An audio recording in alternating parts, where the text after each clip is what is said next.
HIN ನ್ಯೂಸ್ಗೆ ಸ್ವಾಗತ. ನಾನು ಪ್ರಿಯಾ. ಈಗ ಹೆಡ್ಲೈನ್ಸ್. ಸೆಪ್ಟೆಂಬರ್ 6ರಂದು ಹಾಸನ ಜಿಲ್ಲೆಗೆ ಮುಖ್ಯಮಂತ್ರಿಗಳ ಆಗಮನ. ಎತ್ತಿನಹೊಳೆ ಯೋಜನೆಗೆ ಚಾಲನೆ ನೀಡಲಿರುವ ಸಿಎಂ. ಬರದ ನಾಡಿಗೆ ನೀರು ಹರಿಸುವ ಭಗೀರಥ ಪ್ರಯತ್ನಕ್ಕೆ ಕಾಂಗ್ರೆಸ್ ಮುಖಂಡರ ಮೆಚ್ಚುಗೆ. ಅರೆಹಳ್ಳಿ ಭಾಗದ ತೋಟಗಳಿಗೆ ಕಾಡಾನೆ ದಾಳಿ. ಫಸಲಿಗೆ ಬಂದಿರುವ ಅಡಿಕೆ ಗಿಡಗಳನ್ನು ತುಳಿದ ಆನೆಗಳು. ಲಕ್ಷಾಂತರ ಮೌಲ್ಯದ ಬೆಳೆನಾಶ. ಕಣ್ಣೀರು ಹಾಕಿದ ರೈತರು. ಗಣಪತಿ ಹಬ್ಬದ ಸಂದರ್ಭದಲ್ಲಿ ನಗರದಲ್ಲಿ ಹೆಚ್ಚಿದ ಫ್ಲೆಕ್ಸ್ಗಳು. ಗಣಪತಿ ಹಬ್ಬದ ಫ್ಲೆಕ್ಸ್ಗಳ ವಿರುದ್ಧ ಧರ್ಮೇಶ್ ಆಕ್ರೋಶ. ಫ್ಲೆಕ್ಸ್ ತೆಗೆಸುವಂತೆ ನಗರಸಭೆ ವಿರುದ್ಧ ಸಿಪಿಐಎಂ ಜಿಲ್ಲಾಧ್ಯಕ್ಷರ ಆಗ್ರಹ. ಸಮುದ್ರಕ್ಕೆ ಹೋಗಿ ಪೋಲಾಗುತ್ತಿದ್ದ ನೀರನ್ನು ತಿರುಗಿಸಿ ಹಾಸನ ಜಿಲ್ಲೆ ಮೂಲಕ ಬರದ ನಾಡಿಗೆ ನೀರು ಹರಿಸುವ ಪ್ರಯತ್ನ ಯಶಸ್ವಿಯಾಗಿದ್ದು, ಇದೊಂದು ಭಗೀರಥ ಪ್ರಯತ್ನದ ಕೆಲಸವಾಗಿದೆ. ಇದರ ಉದ್ಘಾಟನೆಯನ್ನು ಸೆಪ್ಟೆಂಬರ್ 6ರ ಶುಕ್ರವಾರ ಮುಖ್ಯಮಂತ್ರಿ ಸಿದ್ದರಾಮಯ್ಯ ಮತ್ತು ಉಪಮುಖ್ಯಮಂತ್ರಿ ಚಾಲನೆ ನೀಡುವುದಾಗಿ ರಾಜ್ಯ ಗೃಹ ಮಂಡಳಿ ನಿಗಮದ ಅಧ್ಯಕ್ಷ ಕೆಎಂ ಶಿವಲಿಂಗೇಗೌಡ ತಿಳಿಸಿದರು. ಹಾಸನ ನಗರದ ಪ್ರವಾಸಿ ಮಂದಿರದಲ್ಲಿ ಶಾಸಕ ಶಿವಲಿಂಗೇಗೌಡ, ಸಂಸದ ಶ್ರೇಯಸ್ ಪಟೇಲ್ ನೇತೃತ್ವದ ಸುದ್ದಿಗೋಷ್ಠಿಯಲ್ಲಿ ಮಾತನಾಡಿ, ಹೇಮಾವತಿ ಬಿಟ್ರೆ ಜಿಲ್ಲೆಯ ಪ್ರಮುಖ ಯೋಜನೆ ಎತ್ತಿನಹೊಳೆ ಆಗಿದ್ದು, ತುಮಕೂರು ಕೋಲಾರದವರೆಗೆ ನೀರು ಹರಿಸೋ ಯೋಜನೆ ಇದಾಗಿದೆ. 2014ರಲ್ಲಿ ಸಿದ್ದರಾಮಯ್ಯ ಅವರು ಈ ಯೋಜನೆಗೆ ಶಂಕುಸ್ಥಾಪನೆ ಮಾಡಿದ್ರು. ಆಗ ಈ ಯೋಜನೆ ಜಾರಿ ಆಗೋದಿಲ್ಲ ಎಂದು ಈ ಜಿಲ್ಲೆಯ ವಿರೋಧಿಯ ಬಣ ಹೇಳುತ್ತಾ ಬಂದಿದ್ದು, ಆದರೆ ಈಗ ಆ ಯೋಜನೆ ಫಲಪ್ರದ ಆಗಿದೆ. ಸೆಪ್ಟೆಂಬರ್ 6ರಂದು ಸಿಎಂ, ಡಿಸಿಎಂ, ಫಲಾನುಭವಿ ಜಾಗದ ಶಾಸಕರು ಭಾಗಿಯಾಗ್ತಾರೆ. ಒಂದೇ ಪಂಪ್ನಿಂದ ಹರಿಯುತ್ತಿರೋ ನೀರಿನಿಂದ ಈಗಾಗಲೇ ಹಲವು ಕೆರೆ ತುಂಬಿದೆ. ಇನ್ನು 4 ವಿಯರ್ಗಳಿಂದ ನೀರು ಹರಿಯೋ ಯೋಜನೆಗೆ ಚಾಲನೆ ಸಿಗಲಿದೆ. ಡಿಕೆ ಶಿವಕುಮಾರ್ ಅವರು ಬಂದ ಮೇಲೆ ಅಡೆತಡೆ ದೂರವಾಗಿ ಈ ಯೋಜನೆ ಯಶಸ್ವಿ ಆಗಿದೆ.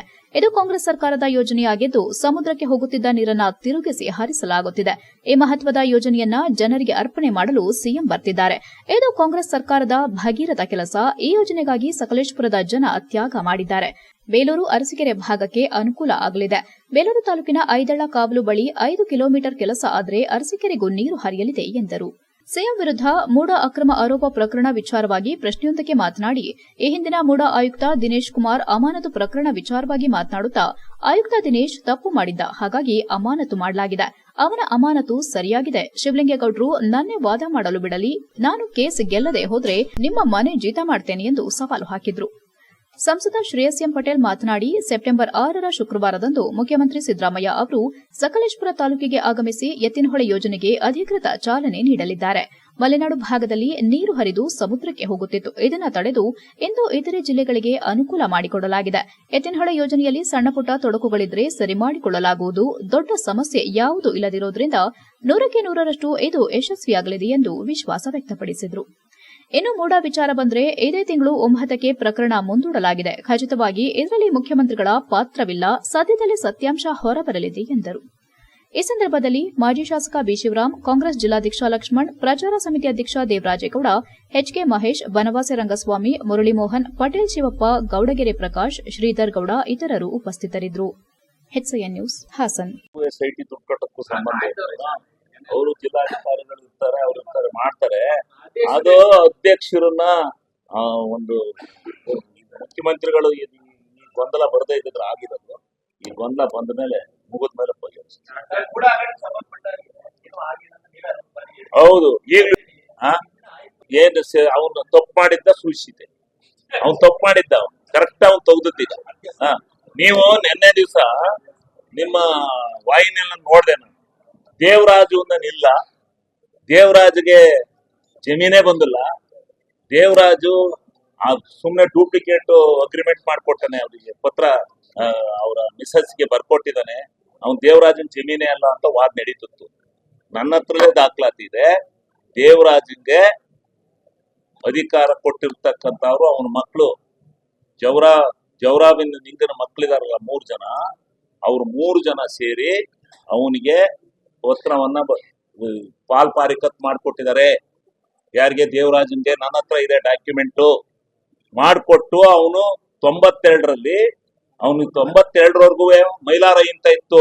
3ನೇ ಮಗ ಮೈಲಾರ ಇಂತ, 2ನೇ ಮಗ ಮೈಲಾರ ಇಂತ ಇತ್ತು. ನಮ್ಮ ಏನು ಕೇಂದ್ರ ಸರ್ಕಾರದ ಉಪಮುಖ್ಯಮಂತ್ರಿಗಳು ಇರಿಗೇಷನ್ ನೀರಾವರಿ ಸಚಿವರಾದ ಮೇಲೆ ಆಗಸ್ಟ್ ತಿಂಗಳಲ್ಲಿ 2020-23ರಲ್ಲಿ ಒಂದು ಸಭೆಯನ್ನು ಮಾಡ್ತಾರೆ. ನೀವೆಲ್ಲ ನಮ್ಮ ಮಾಧ್ಯಮ ಮಿತ್ರಗಳು ಆ ಸಭೆಗೆ ಬರ್ತೀರಿ. ಆ ಸಭೆಯಲ್ಲಿ ಒಂದು ದಿಟ್ಟ ನಿರ್ಧಾರ ತಗೊಂಡು ಅವತ್ತು ಏನು 10 ಹಲವು ತೊಡಕುಗಳಿತ್ತು ಕಾಮಗಾರಿಗಳಿಗೆ. ಆ ಒಂದು ದಿಟ್ಟ ನಿರ್ಧಾರವೇ ಇವತ್ತು ಈ ನೀರಿನ ಬಿಡುಗಡೆಗೆ ಕಾರಣ ಅಂತಲೇ ಹೇಳ್ಬೋದು. ಮಾಧ್ಯಮ ಮುಖಾಂತರ ಎಲ್ಲ ನಮ್ಮ ರಾಜ್ಯದ ಜನತೆಗಳಿಗೆ ನಾನು ಮನವಿಯನ್ನು ಮಾಡ್ತೀನಿ. ಶುಕ್ರವಾರದಂದು ಆ ಒಂದು ಯೋಜನೆ ಕಣ್ತುಂಬಿಕೊಳ್ಳೋಣ, ನಾವೆಲ್ಲ ಸೇರಿ ಕಣ್ತುಂಬಿಕೊಳ್ಳ. ಯಾಕಂತ ಹೇಳಿದ್ರೆ ಎಷ್ಟೋ ಬರದ ನಾಡುಗಳಿಗೆ, ಬರದ ಜಿಲ್ಲೆಗಳಿಗೆ ಈ ನೀರು ಹೋಗ್ತದೆ. ನಮ್ಗೆ ಇನ್ನೊಂದು ಏನು ಹೇಳಿದ್ರೆ, ನಮ್ಮ ಜಿಲ್ಲೆ ನಾನು ಸಂಸದನಾಗಿ ನಮಗೆ ಹೆಮ್ಮೆ ಆಗ್ತದೆ. ನಮ್ಮ ಜಿಲ್ಲೆಯಿಂದ ಬೇರೆ ಜಿಲ್ಲೆಗಳಿಗೆ, ರೈತರಿಗೆ, ಜಾನುವಾರುಗಳಿಗೆ ಈ ಒಂದು ನೀರಾವರಿ ಯೋಜನೆಯಿಂದ ಉಪಯೋಗ ಆಗ್ತದೆ ಅನ್ನೋದು. ಅದು ಬಿಟ್ಟರೆ ಇದು ಕೂಡ ಬಗ್ಗೆ ಮಾತಾಡಬೇಕು ಅಂದರೆ 9ನೇ ತಾರೀಕಿಗೆ ಒಂದು ಪೋಸ್ಟ್ ಆಗಿದೆ. ಖಂಡಿತವಾಗಿಯೂ ಸತ್ಯಕ್ಕೆ ಯಾವತ್ತಿಗೂ ಜಯ ಸಿಗ್ತದೆ. ಖಂಡಿತವಾಗಿಯೂ ನಮ್ಮ ಮಾನ್ಯ ಮುಖ್ಯಮಂತ್ರಿಗಳು ಇದರಲ್ಲಿ ಯಾವುದೇ ರೀತಿ ಒಂದು ಪಾತ್ರ ಇಲ್ಲ. ಅದೇ ರೀತಿಯಲ್ಲಿ ಅವರು ಒಂದು ಶುದ್ಧ ಹೊರ ಬರಬೇಕು. ನಾವೆಲ್ಲ ಒಂದು ಕಾನೂನು ಮೇಲೆ ನಂಬಿಕೆ ನಾವಲ್ಲಿ ಮಾತ್ರ ಫಾರೆಸ್ಟ್ ವಿಷಯದಲ್ಲಿ ಸಮಸ್ಯೆ ಇತ್ತು. ಪರ್ಯಾಯ ಜಮೀನು ಅಲ್ಲಿ ಸಹ ಕ್ಲಿಯರೆನ್ಸ್ ಆಗಿದೆ. ಯಾವುದೇ ರೀತಿ ಸಣ್ಣ ಪುಟ್ಟ ತೊಡಕುಗಳಿದ್ರೆ ಈ ಯೋಜನೆಗೆ ಅಂಥ ದೊಡ್ಡ ಬೃಹತ್ತಾದ ಸಮಸ್ಯೆ ಯಾವುದೂ ಇಲ್ಲ. 100% ಯಶಸ್ವಿ ಆಗ್ತದೆ. ಎಲ್ಲ ಪ್ರಸ್ತಾವಿತ ಜಿಲ್ಲೆಗಳಿಗೆ 100% ನೀರು ಕೊಡುವಂಥದ್ದು ಯಾವುದೇ ರೀತಿ ಅನುಮಾನ ಇಲ್ಲ. ಬೇಲೂರು ತಾಲೂಕಿನ ಸ್ಕೂಲ್ ಗರ್ಜೆ ಬಳಿಯ ಉದೇವರ ಗ್ರಾಮ ಪಂಚಾಯಿತಿ ವ್ಯಾಪ್ತಿಯ ಉದೇವರ ಗ್ರಾಮದ ವ್ಯಾಪ್ತಿಯ ಹಲವಾರು ಜಮೀನುಗಳಿಗೆ ಶನಿವಾರ ರಾತ್ರಿ ಲಗ್ಗೆ ಇಟ್ಟ ಕಾಡಾನೆಗಳಿಂದ ಲಕ್ಷಾಂತರ ಮೌಲ್ಯದ ಅಡಿಕೆ, ಕಾಫಿ, ಬಾಳೆ ಬೆಳೆಗಳಿಗೆ ಹಾನಿಯಾದ ಘಟನೆ ಸಂಭವಿಸಿದೆ. ರೈತ ವಿಜಯರಾಜು ಮಾತನಾಡಿ, ಕಳೆದ 15 ದಿನಗಳಿಂದ ಬಿಡುಬಿಟ್ಟಿರುವ ಕಾಡಾನೆಗಳಿಂದ ಅಡಿಕೆ, ಕಾಫಿ ನಾಶವಾಗಿದೆ. ಗುಡ್ಬೆಟ್ಟ ಎಸ್ಟೇಟ್ 400 ಎಕರೆ, ಬಾಳೆಗದ್ದೆ ಎಸ್ಟೇಟ್ 200 ಎಕರೆ, ಪಕ್ಕದ ಮುತ್ತಣ್ಣನ ಕಾಡು 3 ಎಕರೆ ಪ್ರದೇಶಗಳೇ ಆನೆಗಳ ವಿಶ್ರಾಂತಿ ಪಡೆಯುವ ಪ್ರಮುಖ ಸ್ಥಳವಾಗಿದೆ. ಈ ಮೂಲಕ ಅಕ್ಕಪಕ್ಕದ ಸಣ್ಣಪುಟ್ಟ ರೈತರ ಜಮೀನಿಗೆ ಕಾಡಾನೆಗಳು ರಾತ್ರಿ ವೇಳೆ ಬಂದು ಬೆಳೆ ನಾಶ ಮಾಡುತ್ತಿರುವುದು ಸಾಮಾನ್ಯವಾಗಿದೆ.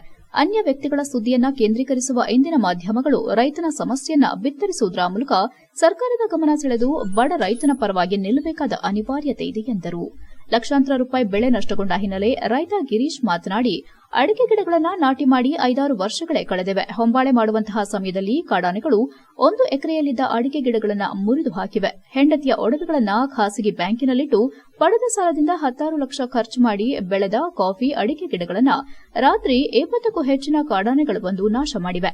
ಮನೆಯಿಂದ ತೋಟಕ್ಕೆ ಬಂದರೆ ಜೀವಿತವಾಗಿ ಮನೆಗೆ ಹೋಗುತ್ತೇವೆ ಎಂಬ ಭರವಸೆ ಇಲ್ಲದೆ ಬದುಕುತ್ತಿದ್ದು, ಕಾಡಾನೆಗಳ ಸಮಸ್ಯೆಯಿಂದ ಮುಕ್ತಿ ಸಿಗಲು ಸರ್ಕಾರದ ವತಿಯಿಂದ ಸೋಲಾರ್ ಬೇಲಿಯನ್ನ ಮಾಡಿಕೊಡಬೇಕು ಅಥವಾ ಕಾಡಾನೆಗಳನ್ನು ಸಂಪೂರ್ಣವಾಗಿ ಸ್ಥಳಾಂತರ ಮಾಡಬೇಕೆಂದು ಆಕ್ರೋಶ ಹೊರಹಾಕಿದ್ರು.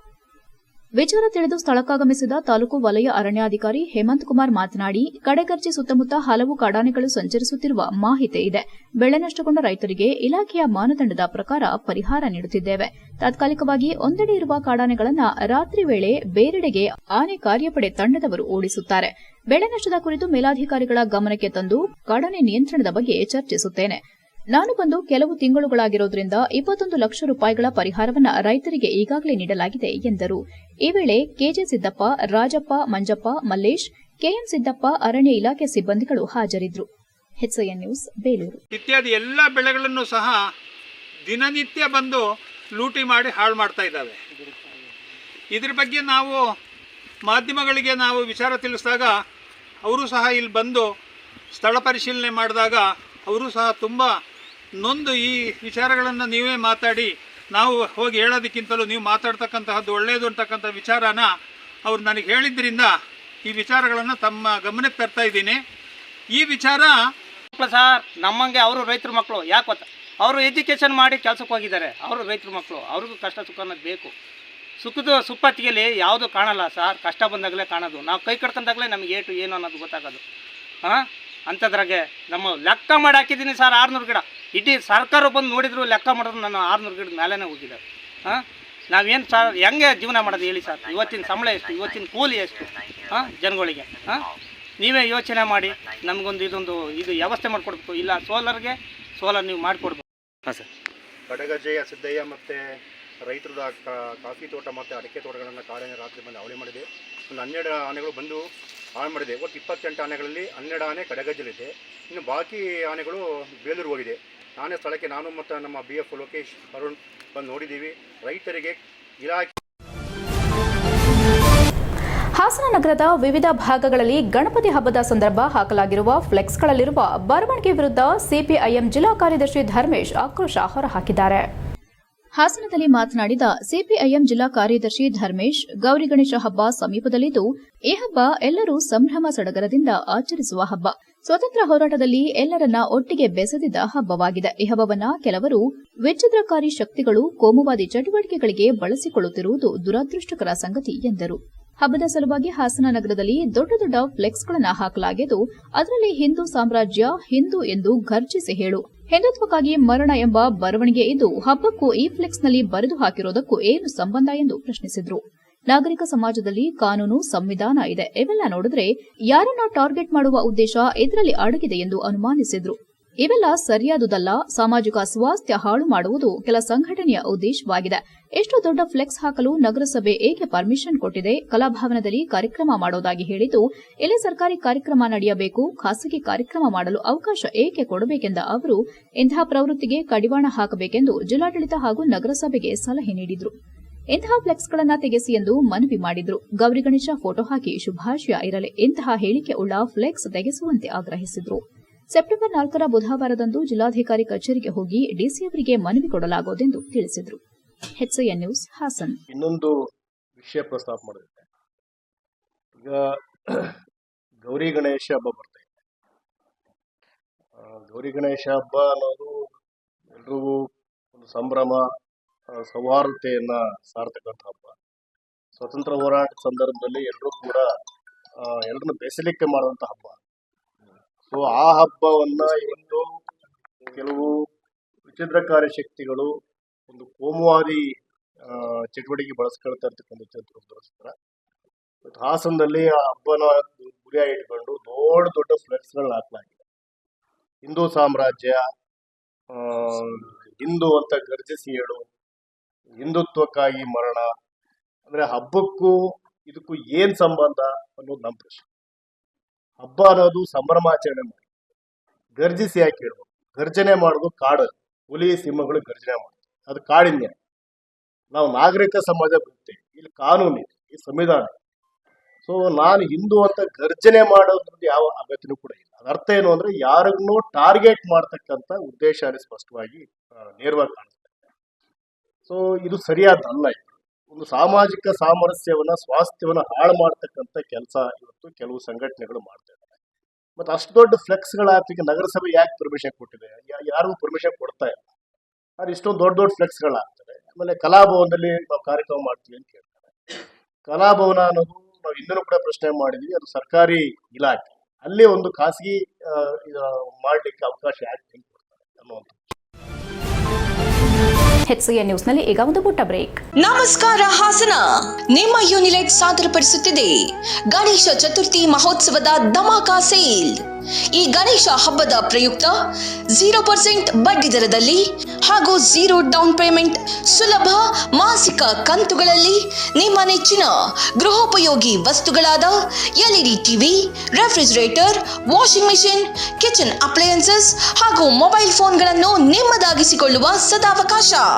ಈ ಗಣೇಶ ಚತುರ್ಥಿ ಮಹೋತ್ಸವದ ಪ್ರಯುಕ್ತ ನಿಮ್ಮ ಯೂನಿಲೆಟ್ನಲ್ಲಿ 25,000ದಿಂದ 50,000ವರೆಗೆ ಖರೀದಿಸಿ ಹಾಗೂ ಪಡೆಯಿರಿ 6,999 ರೂಪಾಯಿ ಮೌಲ್ಯದ ಸ್ಮಾರ್ಟ್ ವಾಚ್ ಸಂಪೂರ್ಣ ಉಚಿತ. 50,000ದಿಂದ 75,000ವರೆಗೂ ಖರೀದಿಸಿ ಹಾಗೂ ಪಡೆಯಿರಿ 10,500 ರೂಪಾಯಿ ಮೌಲ್ಯದ ಸಫಾರಿ ಟ್ರಾಲಿ ಸಂಪೂರ್ಣ ಉಚಿತ. 75,000ದಿಂದ 1,00,000ವರೆಗೆ ಖರೀದಿಸಿ ಹಾಗೂ ಪಡೆಯಿರಿ 12,100 ರೂಪಾಯಿ ಮೌಲ್ಯದ ಸಫಾರಿ ಟ್ರಾಲಿ ಬ್ಯಾಗ್ ಸಂಪೂರ್ಣ ಉಚಿತ.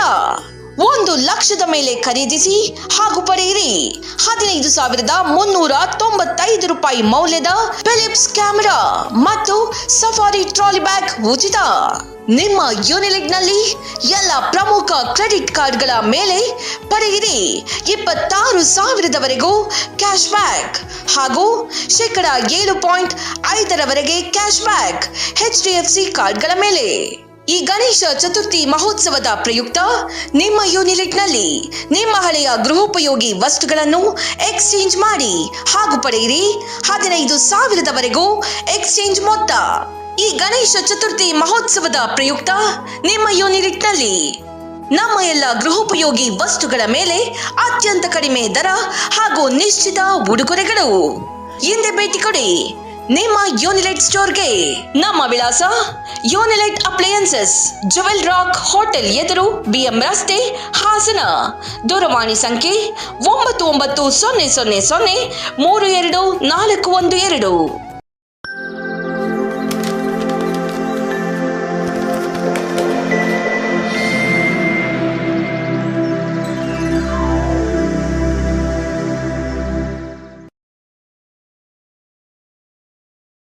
ನಂತರ HCN ನ್ಯೂಸ್ಗೆ ಸ್ವಾಗತ. ಅಕ್ರಮ ಬಾಂಗ್ಲಾ ವಲಸಿಗರನ್ನ ಹೊರಹಾಕಿ ಮತ್ತು ಅವರಿಗೆ ಸಹಕರಿಸಿದವರ ವಿರುದ್ಧ ಮತ್ತು ಸುಳ್ಳು ದಾಖಲೆಗಳನ್ನು ಸೃಷ್ಟಿಸಿಕೊಟ್ಟಿರುವವರ ವಿರುದ್ಧ ಕಠಿಣ ಕ್ರಮಕ್ಕೆ ಆಗ್ರಹಿಸಿ ಎಬಿವಿಪಿ ನೇತೃತ್ವದಲ್ಲಿ ಡಿಸಿ ಕಚೇರಿ ಮುಂದೆ ಪ್ರತಿಭಟಿಸಿ ಜಿಲ್ಲಾಡಳಿತಕ್ಕೆ ಮನವಿಯನ್ನು ಸಲ್ಲಿಸಲಾಯಿತು. ಆಂತರಿಕ ಸಮೀಕ್ಷೆ ಪ್ರಕಾರ ಬಾಂಗ್ಲಾದೇಶದ ನುಸುಳುಕೋರರು ಹಾಸನ ಜಿಲ್ಲಾದ್ಯಂತ 5,000ಕ್ಕೂ ಹೆಚ್ಚು ಜನ ವಾಸ ಮಾಡುತ್ತಿದ್ದಾರೆ. ಅವರಿಗೆ ಸ್ಥಳೀಯರೇ ಸಹಕರಿಸುತ್ತಿರುವುದು ದುರಾದೃಷ್ಟಕರ ಎಂದು ಬೇಸರ ವ್ಯಕ್ತಪಡಿಸಿದರು. ಅಲ್ಲದೆ ಅವರಿಗೆ ನಕಲಿ ಆಧಾರ್ ಕಾರ್ಡ್ನಂತಹ ಮಹತ್ತರ ದಾಖಲೆಗಳನ್ನು ಸೃಷ್ಟಿಸಿಕೊಡುತ್ತಿರುವುದು ಮತ್ತು ಇದಕ್ಕೆ ಪ್ರಭಾವಿಗಳು ಮತ್ತು ಸರ್ಕಾರಿ ನೌಕರರೇ ಸಹಕರಿಸುತ್ತಿರುವುದು ದೇಶದ್ರೋಹ ಪ್ರಕರಣವೇ ಸರಿ. ಇಂತಹ ದೇಶದ್ರೋಹದ ಕೆಲಸ ಮಾಡುತ್ತಿರುವ ಅಧಿಕಾರಿಗಳು ಮತ್ತು ಅವರಿಗೆ ಸಹಕರಿಸುತ್ತಿರುವ ಸ್ಥಳೀಯರನ್ನ ದೇಶದ್ರೋಹದ ಪ್ರಕರಣದಲ್ಲಿ ಬಂಧಿಸಿ ಶಿಕ್ಷಿಸಬೇಕಾಗಿ ಅಖಿಲ ಭಾರತೀಯ ವಿದ್ಯಾರ್ಥಿ ಪರಿಷತ್ ಆಗ್ರಹಿಸುತ್ತದೆ ಎಂದರು. ಪ್ರತಿಭಟನೆಯಲ್ಲಿ ಎಬಿವಿಪಿ ಮುಖಂಡರಾದ ಶ್ರೀನಿವಾಸ್ ಸಾವರ್ಕರ್, ಜಿಲ್ಲಾ ಸಹ ಸಂಚಾಲಕ ಸಿ ಭರತ್, ಜ್ಞಾನ, ಅದಿತಿ, ಮನೋಜ್ ಸೇರಿದಂತೆ ನೂರಾರು ಜನ ವಿದ್ಯಾರ್ಥಿಗಳು ಪಾಲ್ಗೊಂಡಿದ್ದರು. HCN news Hassan. ನಮ್ಮ ಹಾಸನ ಜಿಲ್ಲೆ 5,000ಕ್ಕೂ ಹೆಚ್ಚು ಜನ ಬಾಂಗ್ಲಾವಾಸಿಗಳಿದ್ದಾರೆ ಅನ್ನೋ ಒಂದು ಇನ್ಫಾರ್ಮೇಷನ್ ಅಂದರೆ ಅವರು ಬೇರೆಲ್ಲೋ ಇಂದ ಬಂದವರು ಇಲ್ಲಿ ನಮ್ಮ ದೇಶದ ಆಧಾರ್ ಕಾರ್ಡ್ ಮತ್ತು ಡಾಕ್ಯುಮೆಂಟ್ಸ್, ಫೇಕ್ ಡಾಕ್ಯುಮೆಂಟ್ಸ್ನ ಮಾಡಿಕೊಡ್ತಿರೋ ನಮ್ಮ ಸರ್ಕಾರದಲ್ಲಿ ಕೆಲಸ ಮಾಡೋ ಅಂಥವರೇ ಆಗಿರ್ತಾರೆ. ಅವರು ಲಂಚ ಅಥವಾ ಬೇರೆ ಒಂದು ಉದ್ದೇಶದಿಂದಲೇ ಮಾಡಿಕೊಡ್ತಿರ್ಬೋದು, ಆದರೆ ಅದು ದೇಶದ್ರೋಹ. ನಮ್ಮ ಮನೆಯೇ ನಾವು ಮಾರಿಕೊಟ್ಟಂಗೆ ಅಂದರೆ ನಮ್ಮ ವಾಸಿ ಜೊತೆಲಿರೋಂಥ ಅಣ್ಣ, ತಂಗಿ, ತಮ್ಮ, ಅಕ್ಕಂದರು ಅವರೆಲ್ಲರಿಗೂ ದ್ರೋಹ ಮಾಡಿದಂಥ ಕೆಲಸ ಇದೆ. ಅವರು ಇವತ್ತಿಲ್ಲಿ ನಮ್ಮ ದೇಶದಲ್ಲೇ ಬಂದಿದ್ದಾರೆ. ಸಾಧ್ಯದಕ್ಕೆ ಇನ್ನು ಬೇರೆ ಯಾವ ಥರ ಕ್ರಿಮಿನಲ್ ಆ್ಯಕ್ಟಿವಿಟಿಗಳು ಅವ್ರು ಮಾಡ್ಬೋದು ಅಂತ ನಮಗೂ ಗೊತ್ತಿಲ್ಲ. ಇವತ್ತು ಅಲ್ಲಿರೋಂಥ ನಮ್ಮ ದೇಶದ ಜನತೆಗಳಿಗೆ ಏನಾಗಿದೆ ಅನ್ನೋ ಉದಾಹರಣೆ ನಮಗೆ ಇವತ್ತು ಸಿಕ್ಕಿದೆ. ಇಲ್ಲಿರೋಂಥವ್ರಿಗೆ ಆ ಥರ ನಾವೇನೋ ಧಕ್ಕೆ ಮಾಡಿಲ್ಲ ಅವ್ರಿಗೆ. ಕ್ರೀಡೆಯಲ್ಲಿ ಉತ್ತಮ ಪ್ರದರ್ಶನ ನೀಡುವವರನ್ನು ಗುರುತಿಸಿ ಅಂತಹವರ ತಂಡವನ್ನು ಆಯ್ಕೆ ಮಾಡಲು ಆಯ್ಕೆ ಸಮಿತಿ ರಚಿಸಲಾಗಿದ್ದು, ಯಾವ ಕ್ರೀಡಾಪಟುವಿಗೂ ಅನ್ಯಾಯವಾಗದಂತೆ ತೀರ್ಪುಗಾರರು ಬದ್ಧರಾಗಿರಬೇಕೆಂದು ಶಾಲಾ ಶಿಕ್ಷಣ ಇಲಾಖೆ ಪದವಿ ಪೂರ್ವ ಉಪನಿರ್ದೇಶಕ ಸಿಎಂ ಮಹಾಲಿಂಗಯ್ಯ ಸೂಚನೆ ನೀಡಿದರು. ಹಾಸನ ನಗರದ ಜಿಲ್ಲಾ ಕ್ರೀಡಾಂಗಣದಲ್ಲಿ ಶಾಲಾ ಶಿಕ್ಷಣ ಇಲಾಖೆ, ಪದವಿ ಪೂರ್ವ ಶಿಕ್ಷಣ ಇಲಾಖೆ ಮತ್ತು ಬ್ರಿಲಿಯಂಟ್ ಪದವಿ ಪೂರ್ವ ಕಾಲೇಜು ಸಂಯುಕ್ತಾಶ್ರಯದಲ್ಲಿ ಶುಕ್ರವಾರ ಹಮ್ಮಿಕೊಳ್ಳಲಾಗಿದ್ದ ತಾಲೂಕು ಮಟ್ಟದ ಪದವಿ ಪೂರ್ವ ಕಾಲೇಜು ವಿದ್ಯಾರ್ಥಿಗಳ ಕ್ರೀಡಾಕೂಟವನ್ನು ಉದ್ಘಾಟಿಸಿ ಮಾತನಾಡಿದ ಅವರು, ತಾಲೂಕು ಮಟ್ಟದ ಕ್ರೀಡಾಕೂಟದ ಮೂಲಕ ಜಿಲ್ಲಾ ಮಟ್ಟ ಹಾಗೂ ರಾಜ್ಯ ಮಟ್ಟದಿಂದ ರಾಷ್ಟಮಟ್ಟಕ್ಕೆ ಹೋಗಿ ಜಿಲ್ಲೆಗೆ ಕೀರ್ತಿ ತರಬೇಕು. ಉತ್ಸಾಹದಿಂದ ಈ ಕ್ರೀಡೆಯಲ್ಲಿ ಭಾಗವಹಿಸಿದ್ದು ಉತ್ತಮ ಆರೋಗ್ಯಕ್ಕೆ, ಮನಸ್ಸಿಗೆ ಉಲ್ಲಾಸ ತರುವಲ್ಲಿ ಕ್ರೀಡೆ ಸಹಕಾರಿಯಾಗಿದೆ. ತೀರ್ಪುಗಾರರು ನೀಡುವ ತೀರ್ಪಿಗೆ ಬದ್ಧರಾಗಿ ಕ್ರೀಡಾಕೂಟವನ್ನು ಅತ್ಯಂತ ಯಶಸ್ವಿಯಾಗಿ ನಡೆಸಿಕೊಡಬೇಕು ಎಂದರು. ಉತ್ತಮವಾದ ಕ್ರೀಡಾಪಟುಗಳನ್ನು ಆಯ್ಕೆ ಮಾಡಲು ಆಯ್ಕೆ ಸಮಿತಿ ಮಾಡಲಾಗಿದೆ ಎಂದರು. ಈ ಕ್ರೀಡೆಯಲ್ಲಿ ಯಾರು ಉತ್ತಮ ಪ್ರದರ್ಶನ ಕೊಡುತ್ತಾರೆ ಅವರನ್ನ ಜಿಲ್ಲಾ ಮಟ್ಟದಲ್ಲಿ ಉತ್ತಮ ತಂಡವನ್ನು ಆಯ್ಕೆ ಮಾಡಲಾಗುತ್ತೆ. ಹಾಸನ ಜಿಲ್ಲೆಗೆ ಹೆಚ್ಚಿನ ಬಹುಮಾನ ತರುವ ನಿಟ್ಟಿನಲ್ಲಿ ನಾವುಗಳು ನಿರ್ಣಯ ಮಾಡಲಾಗಿದ್ದು, ಆ ನಿಟ್ಟಿನಲ್ಲಿ ಯಾವ ಕ್ರೀಡಾಪಟುವಿಗೂ ಅನ್ಯಾಯವಾಗದಂತೆ ತೀರ್ಪುಗಾರರು ಬದ್ಧರಾಗಿರಬೇಕೆಂದು ಹೇಳಿದರು. ಕ್ರೀಡಾಕೂಟವನ್ನು ಆಯೋಜನೆ ಮಾಡಿರುವವರಿಗೆ ಧನ್ಯವಾದಗಳನ್ನು ಹೇಳೋದಾಗಿ ತಿಳಿಸಿದರು. ಬ್ರಿಲಿಯಂಟ್ ಪದವಿ ಪೂರ್ವ ಕಾಲೇಜು ಪ್ರಾಂಶುಪಾಲ ಪ್ರೊಫೆಸರ್ ಜವರಾಜೇಗೌಡ, ಉಪ ಪ್ರಾಂಶುಪಾಲೆ ಇ ಪುಷ್ಪ, ಕಾಲೇಜಿನ ಸಂಸ್ಥಾಪಕ ರಘು, ಸಂಯೋಜಕ ವಿಜಯಕುಮಾರ್ ಸೇರಿದಂತೆ ಇತರರು ಭಾಗವಹಿಸಿದರು. HCN news Hassan. ನಾವು ಯಾವುದೇ ಆಸ್ತಿ ಇನ್ನಿತರೆ ಅಂತಸ್ತು ಮಾಡಿಕೊಂಡ್ರೂ ಅದನ್ನು ಯಾರು ಬೇಕಾದರೂ ಕಸಿದುಕೊಳ್ಳಬಹುದು. ಆದರೆ ಶಿಸ್ತಿನಿಂದ ಕಲಿತಂತಹ ವಿದ್ಯೆಯನ್ನ ಯಾರೂ ಕೂಡ ಕದಿಯಲು ಸಾಧ್ಯ ಇಲ್ಲ ಎಂದು ಸಂಸದ ಶ್ರೇಯಸ್ ಎಂ ಪಟೇಲ್ ಹೇಳಿದರು. ಹಾಸನ ನಗರದ ಜಿಲ್ಲಾ ಕನ್ನಡ ಸಾಹಿತ್ಯ ಪರಿಷತ್ತು ಭವನದಲ್ಲಿ ಟೈಮ್ಸ್ ಗುರುಕುಲ ಸಿಬಿಎಸ್ಇ ಶಾಲೆ ವತಿಯಿಂದ ಹಮ್ಮಿಕೊಳ್ಳಲಾಗಿದ್ದ ಶ್ರೀಕೃಷ್ಣ ಜನ್ಮಾಷ್ಟಮಿ ಕಾರ್ಯಕ್ರಮದಲ್ಲಿ ಭಾಗವಹಿಸಿ ಉದ್ದೇಶಿಸಿ ಮಾತನಾಡಿದ ಅವರು, ನಮ್ಮ ಜೊತೆ ಯಾವುದೇ ಆಸ್ತಿ, ಮನೆ, ಇನ್ನೇನೇ ಇದ್ರೂ ಶಾಶ್ವತವಲ್ಲ. ನಮ್ಮ ಬಳಿ ಯಾವಾಗಲೂ ಜೊತೆಯಲ್ಲಿರೋದು ವಿದ್ಯೆ ಮಾತ್ರ. ದಯಮಾಡಿ ನಿಮ್ಮ ಮಕ್ಕಳಿಗೆ ಒಳ್ಳೆ ವಿದ್ಯೆಯನ್ನ ಕೊಡಿಸಬೇಕು. ನಾನು ಕೂಡ ಹೊಳೆನರಸೀಪುರದ ಶಾಲೆಯಲ್ಲಿ ಬೆಳೆದು ಈಗ ನಿಮ್ಮೆಲ್ಲರ ಆಶೀರ್ವಾದದಲ್ಲಿ ಸಂಸದನಾಗಿದ್ದೇನೆ. ಪೋಷಕರು ಗುಣಮಟ್ಟದ ಶಿಕ್ಷಣ ಕೊಡಿಸಬೇಕು ಎಂದರು.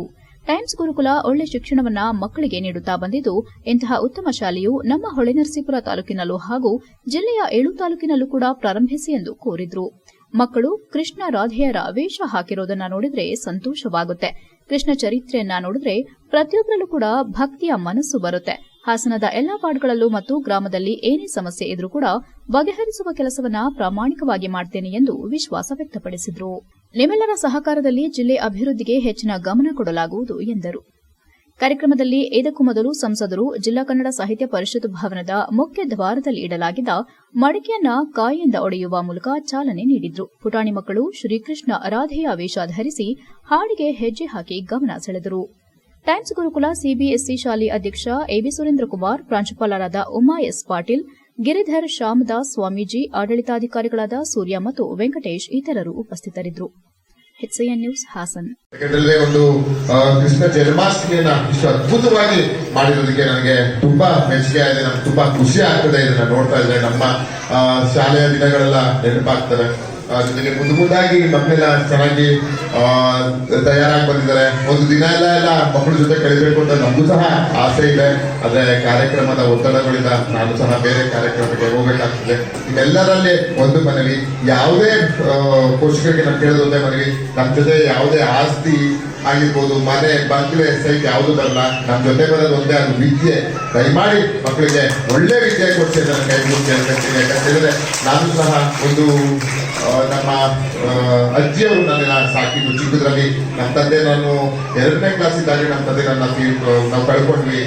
ಹೊಳೆನರಸೀಪುರದಲ್ಲಿ ಅವಾಗಿನೂ ಶಿಕ್ಷಣ ಅಷ್ಟು ಗುಣಮಟ್ಟವಾಗಿದ್ದ ನನಗೆ ಮೈಸೂರಲ್ಲಿ ಶಾಲೆಗೆ ಸೇರಿಸಿದ್ರು. ನಮ್ಮ ಅಜ್ಜಿಯವರು ಟಿವಿಗೆ ಒಂದು ನಾನು ಮುಂದೆ. HCN ನ್ಯೂಸ್ನಲ್ಲಿ ಈಗ ಒಂದು ಪುಟ್ಟ ಬ್ರೇಕ್.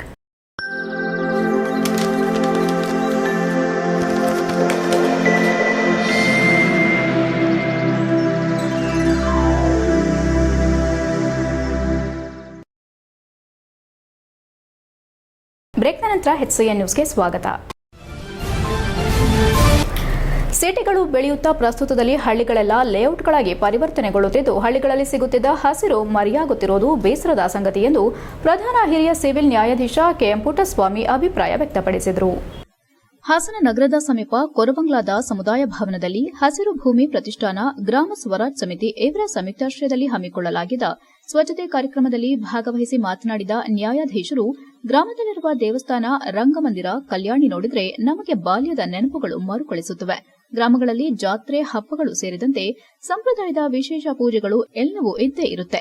ಆದರೆ ಪ್ರಸ್ತುತದಲ್ಲಿ ದುಡಿಮೆ ಮಾಡೋದಕ್ಕಾಗಿ ಅನೇಕರು ಗ್ರಾಮ ಬಿಟ್ಟು ಸಿಟಿ ಸೇರಿಕೊಳ್ಳುತ್ತಿದ್ದು, ನಂತರ ಯಾವಾಗಲಾದರೂ ರಜೆ ಸಮಯದಲ್ಲಿ ಮಾತ್ರ ಬಂದು ಹೋಗುವ ಪರಿಸ್ಥಿತಿ ಬಂದಿದೆ ಎಂದು ಬೇಸರ ವ್ಯಕ್ತಪಡಿಸಿದರು. ಈಗಾಗಲೇ ಹಾಸನ ಸಿಟಿ ಗ್ರಾಮದವರೆಗೂ ಬೆಳೆಯುತ್ತಿದ್ದು, ಇಂದು ಜಮೀನುಗಳೆಲ್ಲ ಲೇಔಟ್ಗಳಾಗಿ ಪರಿವರ್ತನೆಯಾಗುತ್ತಿವೆ. ನಮ್ಮ ಸುತ್ತಮುತ್ತ ಹಸಿರು ನೋಡಬೇಕಾದರೆ ಅದು ಹಳ್ಳಿಗಳಲ್ಲಿ ಮಾತ್ರ ಕಾಣಲು ಸಾಧ್ಯ ಎಂದು ಕಿವಿಮಾತು ಹೇಳಿದರು. ಹಳ್ಳಿಗಳ ಅಭಿವೃದ್ಧಿಗೆ ಹೆಚ್ಚಿನ ಒತ್ತು ನೀಡಿದ್ರೆ ಮಾತ್ರ, ಉತ್ತಮ ವಾತಾವರಣ ನಿರ್ಮಾಣ ಮಾಡಿದ್ರೆ ಮಾತ್ರ ಒಳ್ಳೆ ವಾತಾವರಣ ಕಾಣಲು ಸಾಧ್ಯವಿಲ್ಲ. ನಮ್ಮ ಹಳ್ಳಿಯನ್ನ ಹೆಚ್ಚು ಉದ್ಧಾರ ಮಾಡೋದಕ್ಕೆ ಎಲ್ಲರೂ ಪಣ ತೊಟ್ಟರೆ ಮಾತ್ರ ಸಾಧ್ಯ ಎಂದು ಸಲಹೆ ನೀಡಿದರು. ಕಾನೂನು ಸೇವೆಗಳ ಪ್ರಾಧಿಕಾರದಲ್ಲಿ ಜಿಲ್ಲೆ ಮತ್ತು ತಾಲೂಕು ಮಟ್ಟದಲ್ಲಿದ್ದು, ಇಲ್ಲಿಗೆ ನೀವು ಬಂದರೆ ಸರ್ಕಾರದಿಂದ ಏನು ಸಹಾಯ ಮಾಡಲು ಸಾಧ್ಯ, ನಿಮಗೆ ಈ ಸೌಲಭ್ಯ ಸಿಗಲಿದೆ. ಸಾರ್ವಜನಿಕರಿಗೆ ಅನುಕೂಲವಾಗಲಿ ಎನ್ನುವ ದೃಷ್ಟಿಯಲ್ಲಿ ನಿಮ್ಮಗಳ ಸೇವೆಗೆ ಸಿದ್ದವಿದೆ. ಈಗ ಸಣ್ಣಪುಟ್ಟ ವಿಚಾರಕ್ಕೂ ಜನರು ಕೋರ್ಟ್ಗೆ ಬರುತ್ತಿದ್ದು, ಯಾವುದೇ ಸಮಸ್ಯೆ ಇದ್ರೂ ಕೋರ್ಟಿನಲ್ಲೇ ತೀರ್ಮಾನ ಆಗಬೇಕೆಂದೇನಿಲ್ಲ, ರಾಜಿ ಮಾಡಿಕೊಳ್ಳುವ ಅವಕಾಶವಿದೆ ಎಂದು ಹೇಳಿದರು. ಹಸಿರು ಭೂಮಿ ಪ್ರತಿಷ್ಠಾನದ ಅಧ್ಯಕ್ಷ ವೆಂಕಟೇಗೌಡ, ಉಪಾಧ್ಯಕ್ಷ ಡಾ ಮಂಜುನಾಥ್, ಪುರುಷೋತ್ತಮ್, ಕಾರ್ಯದರ್ಶಿ ಗಿರಿಜಾಂಬಿಕಾ, ಖಜಾಂಚಿ ಭಾವಾನಿ, ಹಿರಿಯರಾದ ಶಿವಶಂಕರಪ್ಪ, ಟಿಪಿ ಮಂಜುನಾಥ್, ರಾಮೇಗೌಡ, ವೇಣುಗೋಪಾಲ್, ನಾಗೇಶ್, ಗ್ರಾಮ ಸ್ವರಾಜ್ ಸಮಿತಿಗೆ ನೂತನವಾಗಿ ಆಯ್ಕೆಗೊಂಡ ಕೊರಬಂಗ್ಲಾದ ಅಧ್ಯಕ್ಷ ಜಯರಾಮೇಗೌಡ, ಉಪಾಧ್ಯಕ್ಷ ಕೆಸಿ ಕರಿಗೌಡ, ಕೆಪಿ ಕುಮಾರಸ್ವಾಮಿ, ಕಾರ್ಯದರ್ಶಿ ವೈಡಿ ದೇವರಾಜ್, ಜಂಟಿ ಕಾರ್ಯದರ್ಶಿ ನಿಂಗಯ್ಯ, ಅರವಿಂದ್, ಮಲ್ಲಶೆಟ್ಟಿ, ಶಿವಕುಮಾರ್, ಮಂಜಯ್ಯ, ರಂಗಯ್ಯ, ಜೆಸಿಬಿ ಪುಟ್ಟು, ಖಜಾಂಚಿ ಇಟ್ಟಿಗೆ ಕುಮಾರ್ ಸೇರಿದಂತೆ ಕೃಷಿ ವಿದ್ಯಾರ್ಥಿಗಳು ಇತರರು ಉಪಸ್ಥಿತರಿದ್ದರು. HCN news Hassan. ಯಾಕಂದ್ರೆ ಈಗ ನಾನೊಂದು ವೆಹಿಕಲ್ ಅಲ್ಲಿ ಬಂದಾಗ ನಮ್ಮ ಮುಂದೆ ಹೋಗಿದ್ದೆ ಸರ್ಕಲ್ಗೆ. ಆ ಸರ್ಕಲಲ್ಲಿ ಆ ದೇವಸ್ಥಾನ, ಆ ಒಂದು ರಂಗಮಂದಿರ ಅದೆಲ್ಲ ನೋಡ್ತಾ ಇದ್ದರೆ ನನಗೆ ಬಾಲ್ಯದ ನೆನಪುಗಳೆಲ್ಲ ಬರ್ತಿತ್ತು. ಹಳ್ಳಿಗಳ ಕಡೆ ಎಲ್ಲ ಈ ಥರ ಇದ್ದೇ ಇರ್ತವೆ. ಎಲ್ಲ ಹಳ್ಳಿಗಳಲ್ಲೂ ಹಿಂದೆ ಇರ್ತಕ್ಕಂಥ ಹಳ್ಳಿಗಳಲ್ಲಿ ಎಲ್ಲ ಈ ಥರದ ಒಂದು ರಂಗಮಂದಿರ, ಒಂದು ಆ ಸರ್ಕಲ್ ಅಂತ ದೇವಸ್ಥಾನ, ಆ ಒಂದು ವರ್ಷಕ್ಕೊಂದ್ಸಲ ಒಂದು ಹಬ್ಬ ಮಾಡ್ತಕ್ಕಂಥದ್ದು ಎಲ್ಲ ಇದ್ದೇ ಇರ್ತಾವಲ್ಲ. ಮೂರು ಗ್ರಾಮದವರು ಎಲ್ಲ ಸೇರ್ಕೊತಿದ್ರು. ಅಂಥ ಒಂದು ಪರಿಸ್ಥಿತಿ, ವಾತಾವರಣ ಸ್ವಲ್ಪ ಕಡಿಮೆ ಆಗ್ತಾ ಇದೆ ಅಂತ. ಯಾಕಂದರೆ ಎಲ್ಲ ದುಡಿಯೋಕ್ಕೋಸ್ಕರ ಸಿಟಿಗೆ ಇಟ್ಬಿಡೋದು, ಊರು ಬಿಟ್ಟು ಹೋಗೋದು, ಏನೋ ಇಲ್ಲಿ ಏನೋ ಅಂತಂದ್ರೆ ಯಾವಾಗಲೂ ನಾವು ರಜಾಗಿದ್ದಕ್ಕಂತ ಅಷ್ಟೇ ಬರ್ತಕ್ಕಂಥ ಪರಿಸ್ಥಿತಿ ಆಗೈತೆ. ಬಟ್ ನಾವು ಬಾಂಗ್ಲಾದೇಶದಿಂದ ಬಂದಂತಹವರು ಅಂದಾಜು ಅರಸೀಕೆರೆ ತಾಲೂಕಿನಲ್ಲೇ 3 ರಿಂದ 3.5 ಸಾವಿರದಷ್ಟು ಮತಗಳಿದ್ದು, ಈ ಹಿಂದೆನೇ ಈ ಬಗ್ಗೆ ತಹಸೀಲ್ದಾರ್ ಅವರಿಗೆ ಮನವಿ ಕೊಡಲಾಗಿದ್ದು, ನಕಲಿ ದಾಖಲೆ ಸೃಷ್ಟಿಸಿ ಆಧಾರ್ ನೋಂದಣಿ ಮಾಡುತ್ತಿರುವುದನ್ನು ಮೊದಲು ಪತ್ತೆ ಹಚ್ಚಿ ನಿಯಂತ್ರಿಸಬೇಕೆಂದು ಜೆಡಿಎಸ್ ಪಕ್ಷದ ಮುಖಂಡ NR ಸಂತೋಷ್ ಆಗ್ರಹಿಸಿದರು. ಹಾಸನದಲ್ಲಿ ಸೋಮವಾರ ಮಾತನಾಡಿದ ಅವರು, ಕೆಲ ದಿನಗಳ ಹಿಂದೆ ಹಾಸನ ನಗರದ ಜಿಲ್ಲಾಧಿಕಾರಿಗಳ ಕಚೇರಿ ಪಕ್ಕದಲ್ಲಿರುವ ಆಧಾರ್ ನೋಂದಣಿ ಕೇಂದ್ರದಲ್ಲಿಯೇ ಬಾಂಗ್ಲಾದೇಶದ ವಲಸೆಗಾರರಿಗೆ ನಕಲಿ ದಾಖಲೆಯ ಮೂಲಕ ಆಧಾರ್ ಕಾರ್ಡ್ ನೀಡುತ್ತಿರುವ ಬಗ್ಗೆ ಪತ್ತೆಯಾಗಿದೆ. ಇದೊಂದು ಹಾಸನ ಜಿಲ್ಲಾ ಜನತೆಗೆ ಆತಂಕ ತರುವ ವಿಷಯ. ಹುಡುಗಾಸಿನ ಆಸೆಗೆ ದೇಶದ್ರೋಹಿಗಳು ಇಂತಹ ಕೆಲಸ ಮಾಡುತ್ತಿದ್ದಾರೆ. ಇದೆಲ್ಲ ನೋಡಿದರೆ ಜಿಲ್ಲಾಡಳಿತ ಮತ್ತು ರಾಜ್ಯ ಸರ್ಕಾರದ ವೈಫಲ್ಯ ಎದ್ದು ಕಾಣುತ್ತಿದೆ ಎಂದು ದೂರಿದರು. 2008ರಿಂದ ಇಲ್ಲಿವರೆಗೂ ಪರಿಶೀಲನೆ ನಡೆಸಿ ಕ್ರಮ ಕೈಗೊಳ್ಳಲು ಜಿಲ್ಲಾಧಿಕಾರಿಗಳು ಸೂಚನೆ ನೀಡಿದ್ದಾರೆ. ಜಿಲ್ಲಾಧಿಕಾರಿಗಳು ಯಾವುದೇ ಒತ್ತಡಕ್ಕೆ ಮಣಿಯದೆ ನಕಲಿ ದಾಖಲೆ ಸೃಷ್ಟಿಸಿ ಆಧಾರ್ ಕಾರ್ಡ್ ಪಡೆದಿರುವವರನ್ನ ಕೂಡಲೇ ಅನರ್ಹಗೊಳಿಸಬೇಕು ಎಂದರು. ಜೊತೆಗೆ ಈ ಗಂಭೀರ ವಿಚಾರವನ್ನ ರಾಷ್ಟ್ರೀಯ ತನಿಖಾ ದಳಕ್ಕೆ ಕೊಟ್ಟು ತನಿಖೆ ಮಾಡಿಸಿ ಇದರ ಹಿಂದಿರುವ ದೊಡ್ಡ ಜಾಲವನ್ನ ಪತ್ತೆ ಹಚ್ಚಬೇಕು ಎಂದರು. ಅರಸೀಕೆರೆ ನಗರದಲ್ಲಿ ಸುಮಾರು 3,500ಕ್ಕೂ ಹೆಚ್ಚು ಮಂದಿ ಅಕ್ರಮ ವಲಸಿಗರಿದ್ದು ಇವರನ್ನ ಪತ್ತೆ ಹಚ್ಚಿ ಕ್ರಮ ಕೈಗೊಳ್ಳಲು ಈ ಹಿಂದೆ ನಡೆದ ಚುನಾವಣೆಗಳ ಅರಸೀಕೆರೆ ನಗರದ ಮೊಹಲ್ಲಾ ಹಾಗೂ ಇಂದಿರಾನಗರ ಪಕ್ಕದಲ್ಲಿ ತನಿಖೆ ಕೈಗೊಳ್ಳುವಂತೆ ಒತ್ತಾಯಿಸಿದರು. ಅರಸೀಕೆರೆ ನಗರಸಭೆಯಲ್ಲಿ ಅಧ್ಯಕ್ಷರಾಗಿ ಒಬ್ಬ ಮಹಾಶಯ ಕುಳಿತಿದ್ದು ಜೆಡಿಎಸ್ ಪಕ್ಷದ ಚಿಹ್ನೆಯಲ್ಲಿಯೇ ಗೆದ್ದು ಇದೀಗ ಪಕ್ಷ ವಿರೋಧಿ ಕೆಲಸ ಮಾಡಿರುವ ಸದಸ್ಯರನ್ನು ಅನರ್ಹ ಮಾಡುವಂತೆ ಜೆಡಿಎಸ್ ಜಿಲ್ಲಾ ಘಟಕದ ಅಧ್ಯಕ್ಷ ಕೆಎಸ್ ಲಿಂಗೇಶ್ ಅವರು ಉಪವಿಭಾಗಾಧಿಕಾರಿಗಳಿಗೆ ಪತ್ರ ಬರೆದಿದ್ದಾರೆ. ಆದ್ದರಿಂದ ಜಿಲ್ಲಾಧಿಕಾರಿಗಳು ಕೂಡಲೇ ಪಕ್ಷ ವಿರೋಧಿ ಕೆಲಸ ಮಾಡಿರುವ ಸದಸ್ಯರನ್ನ ಅನರ್ಹಗೊಳಿಸಬೇಕೆಂದು ಮನವಿ ಮಾಡಿದರು. ಕಾಂಗ್ರೆಸ್ ಪಕ್ಷದೊಂದಿಗೆ ಗುರುತಿಸಿಕೊಳ್ಳುವುದರೊಂದಿಗೆ ಶಿವಲಿಂಗೇಗೌಡರ ಅಣತಿಯಂತೆ ಈ ಸದಸ್ಯರು ನಡೆದುಕೊಳ್ಳುತ್ತಿದ್ದಾರೆ ಎಂದು ಆರೋಪಿಸಿದರು. ಕಾಂಗ್ರೆಸ್ ಪಕ್ಷದೊಂದಿಗೆ ಗುರುತಿಸಿಕೊಂಡು ಪಕ್ಷ ವಿರೋಧಿ ಕೆಲಸ ಮಾಡಿರುವ ಹಿನ್ನೆಲೆ ಸದಸ್ಯತ್ವ ಅನರ್ಹಗೊಳಿಸಬೇಕೆಂದು ಆಗ್ರಹಿಸಿದರು. ಅರಸೀಕೆರೆಯ ರಾಮಸ್ವಾಮಿ, ಗ್ರಾಮ ಪಂಚಾಯಿತಿ ಸದಸ್ಯ ಉಮೇಶ್, ಯಾದವ ಸಮಾಜದ ನಾಯಕರಾದ ಮಹೇಶ್ ಇತರರು ಉಪಸ್ಥಿತರಿದ್ದರು. HCN news Haasan. ಸರ್, ಏನಾಗಿದೆ, ವಿಶೇಷವಾಗಿ ಒಂದು 7-8 ವಾರ್ಡ್ ಅರಸೀಕೆರೆ ನಗರದಲ್ಲಿ ಯಾವ ಮುಸ್ಲಿಂ ಸಮುದಾಯ ವಾಸ ಮಾಡ್ತಾ ಇದೆ ಅಲ್ಲಿ ನಮ್ಗೇನು ಆಕ್ಸೆಸ್ ಇಲ್ಲ. ಏನಾಗ್ತದೆ, ನಾವು ಚುನಾವಣೆ ಸಂದರ್ಭದಲ್ಲೂ ನಮ್ಮೆಲ್ಲ ಕಾರ್ಯಕರ್ತರು ಹೇಳ್ತಿದ್ರು ದಿಢೀರ್ ಅಂತೇಳಿ ವೋಟ್ ಜಾಸ್ತಿ ಆಗಿದೆ, ನೋಡ್ಬೇಕಿದನ್ನೆಲ್ಲ ಅಂತ. ನಾವು ಆಗ್ಲೂ ಕೂಡ ಮೌಖಿಕವಾಗೂ ಮನವಿ ಮಾಡಿದ್ದೇವೆ. ಜಿಲ್ಲಾಧಿಕಾರಿಗಳಿಗೆ ಬಂದಾಗ, ತಹಶೀಲ್ದಾರ್ ಅವರು ಇದ್ದಾಗಲೂ ಕೂಡ ಅವ್ರ ಗಮನಕ್ಕೂ ತಂದು ನಮ್ಮ ಕೌನ್ಸಿಲರ್ಸ್ ಹೋಗಿ ಕಂಪ್ಲೇಂಟ್ ಅನ್ನು ಕೊಡುವಂತ ಕೆಲಸ ನಾವು ಮಾಡಿದ್ವಿ. ಈಗೇನು ಮೊನ್ನೆ ಇದು ಆಚೆ ಬೆಳಕಿಗೆ ಬಂದಿದೆ, ಹಿಂಗೇನೋ ಬಾಂಗ್ಲಾದೇಶದಿಂದ ಬಂದಂತವ್ರಿಗೂ ಕೂಡ ಆಧಾರ್ ಕಾರ್ಡ್ ಮಾಡ್ಕೊಡ್ತಿದ್ದಾರೆ ಅಂತ ಹೇಳಿ. ನಾನು ಮೊನ್ನೆ ಹೇಳಿದೆ, ನಾನು ಈಗಾಗಲೇ ಒಂದು ಉದಾಹರಣೆ ಕೊಟ್ಟೆ. ಒಬ್ರು ಉತ್ತರ ಪ್ರದೇಶದಿಂದ ಬಂದಂತ ಮೌಲ್ವಿ ಅರಸೀಕೆರೆನಲ್ಲಿ 8-9 ವರ್ಷದಿಂದ ಇದಾರಂತ. ನಮಗ್ ಗೊತ್ತೇ ಇಲ್ಲ. ಅವ್ರೇನೋ ವರ್ಗಾವಣೆ ಆಯ್ತು ಅಂತ ಊರಿಗೆ ಹೋಗುವಾಗ್ಲೇ ನಮಗ್ ಗೊತ್ತಾಗಿತ್ತು UP-ಯಿಂದ ಬಂದು ಇಲ್ಲಿದ್ರು ಅಂತ ಹೇಳಿ.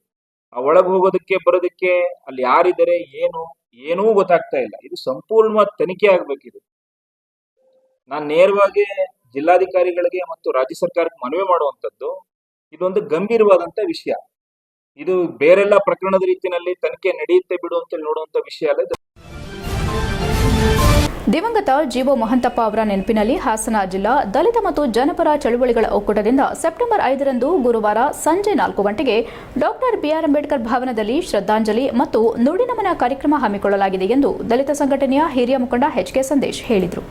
ಹಾಸನದಲ್ಲಿ ಮಾತನಾಡಿ, ದೂರದ ಚಿತ್ರದುರ್ಗ ಜಿಲ್ಲೆಯಿಂದ ಹಾಸನಕ್ಕೆ ಬಂದು ಬದುಕು ಕಟ್ಟಿಕೊಂಡಿದ್ದ ಜೀವು ಮಹಂತಪ್ಪ ಅವರು ಸಮಾಜ ಸೇವಕರಾಗಿ ಎಲ್ಲರ ಪ್ರೀತಿ ಪಾತ್ರರಾಗಿದ್ದರು. ಜಿಲ್ಲೆಯಲ್ಲಿ ವಾಲ್ಮೀಕಿ ಸಮುದಾಯವನ್ನ ಸಂಘಟಿಸಿ ಆ ಸಂಘದಲ್ಲಿ ಅನೇಕ ವರ್ಷಗಳ ಕಾಲ ಜಿಲ್ಲಾಧ್ಯಕ್ಷರಾಗಿ ರಾಜ್ಯದ ಮುಖಂಡರಾಗಿದ್ದರು. ಕನ್ನಡ ಸಾಹಿತ್ಯ ಪರಿಷತ್ತಿನ ಹಾಸನ ತಾಲೂಕಿನ ಅಧ್ಯಕ್ಷರಾಗಿಯೂ ದುಡಿದಿದ್ದ ಅವರು ಎಲ್ಲಾ ಚಳವಳಿಗಳ ಒಡನಾಡಿಯಾಗಿದ್ದರು. ದಲಿತ, ರೈತ, ಜನಪರ ಸಂಘಟನೆಗಳ ಯಾವುದೇ ಹೋರಾಟಗಳು, ಕಾರ್ಯಕ್ರಮಗಳಲ್ಲಿ ಮುಂಚೂಣಿಯಲ್ಲಿ ಸಹಕಾರ ನೀಡುತ್ತಿದ್ದ ಅವರು ಮಾನವ ಬಂಧುತ್ವ ವೇದಿಕೆ ಕಚೇರಿ ಮಾಡಿ ಅದನ್ನ ಎಲ್ಲಾ ಸಂಘ ಸಂಸ್ಥೆಗಳ ಸಭೆ ಕಾರ್ಯಕ್ರಮಗಳನ್ನು ನಡೆಸಲು ಉಚಿತವಾಗಿ ನೀಡುತ್ತಿದ್ದರು. ಇಂತಹ ಸಹೃದಯಿ, ಮಾನವ ಪ್ರೀತಿಯ ವ್ಯಕ್ತಿತ್ವವುಳ್ಳ ಮಹಂತಪ್ಪ ಅವರ ನಿಧನದಿಂದ ಜಿಲ್ಲೆಗೆ ತುಂಬಲಾರದ ನಷ್ಟವಾಗಿದೆ ಎಂದರು. ನಮ್ಮನ್ನೆಲ್ಲ ಅಗಲಿದ ಜೀವ ಮಹಂತಪ್ಪ ಅವರ ನೆನಪಿನಲ್ಲಿ ಹಾಸನ ಜಿಲ್ಲಾ ದಲಿತ ಮತ್ತು ಜನಪರ ಚಳವಳಿಗಳ ಒಕ್ಕೂಟದಿಂದ ದಿನಾಂಕ ಸೆಪ್ಟೆಂಬರ್ 5, 2024 ಗುರುವಾರ ಸಂಜೆ 4 ಗಂಟೆಗೆ ಹಾಸನದ ಡಾಕ್ಟರ್ ಬಿಆರ್ ಅಂಬೇಡ್ಕರ್ ಭವನದಲ್ಲಿ ಶ್ರದ್ಧಾಂಜಲಿ ಮತ್ತು ನುಡಿನಮನ ಕಾರ್ಯಕ್ರಮವನ್ನು ಹಮ್ಮಿಕೊಳ್ಳಲಾಗಿದೆ. ಕಾರ್ಯಕ್ರಮಕ್ಕೆ ಎಲ್ಲಾ ದಲಿತ, ಜನಪರ ಸಂಘಟನೆಗಳು ಮತ್ತು ಚಳವಳಿಗಳು ಹಾಗೂ ಅವರ ಒಡನಾಡಿ ಬಂಧುಗಳು, ಹಿತೈಷಿಗಳು ಹೆಚ್ಚಿನ ಸಂಖ್ಯೆಯಲ್ಲಿ ಆಗಮಿಸಬೇಕೆಂದು ಮನವಿ ಮಾಡಿಕೊಳ್ಳುವುದಾಗಿ ಹೇಳಿದರು. ಸಿಪಿಐಎಂ ಜಿಲ್ಲಾ ಕಾರ್ಯದರ್ಶಿ ಧರ್ಮೇಶ್, ಕರ್ನಾಟಕ ದಲಿತ ಸಂಘರ್ಷ ಸಮಿತಿ ರಾಜ್ಯ ಸಂಚಾಲಕ ಎಂ ಸೋಮಶೇಖರ್, ಮಾದಿಗ ದಂಡೋರ ಜಿಲ್ಲಾಧ್ಯಕ್ಷ ಟಿಆರ್ ವಿಜಯಕುಮಾರ್, ಡಿವೈಎಫ್ಐ ಜಿಲ್ಲಾ ಕಾರ್ಯದರ್ಶಿ ಎಂಜಿ ಪೃಥ್ವಿ, ಜಿಲ್ಲಾ ವಾಲ್ಮೀಕಿ ಸಂಘದ ಮುಖಂಡ ಮಧು ನಾಯಕ್ ಇತರರು ಉಪಸ್ಥಿತರಿದ್ದರು. HCN news Haasan.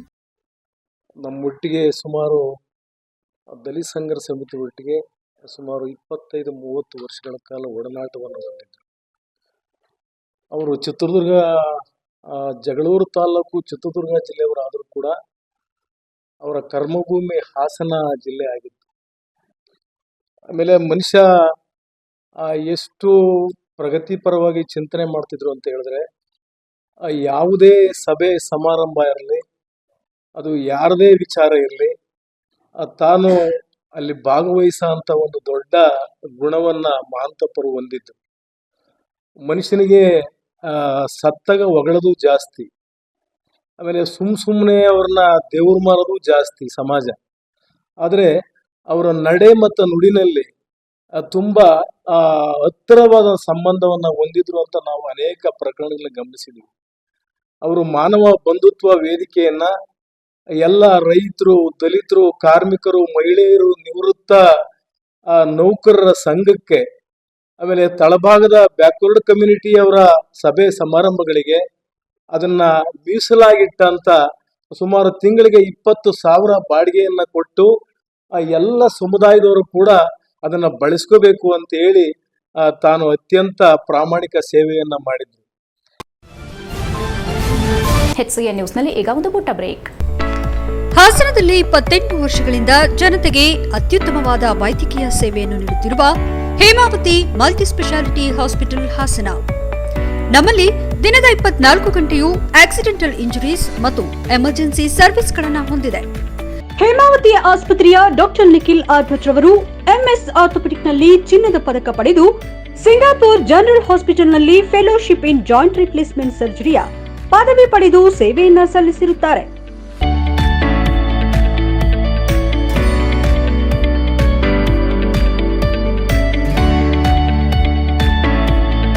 ನಮ್ಮಲ್ಲಿ ಆಂಬ್ಯುಲೆನ್ಸ್ ಸೇವೆಯೂ ಲಭ್ಯ. ಇನ್ನೇಕೆ ತಡ, ನೀವು ಯಾವುದೇ ಮೂಳೆ ಸಮಸ್ಯೆ ಹೊಂದಿದರೆ ಹಿಂದೆ ಭೇಟಿ ನೀಡಿ.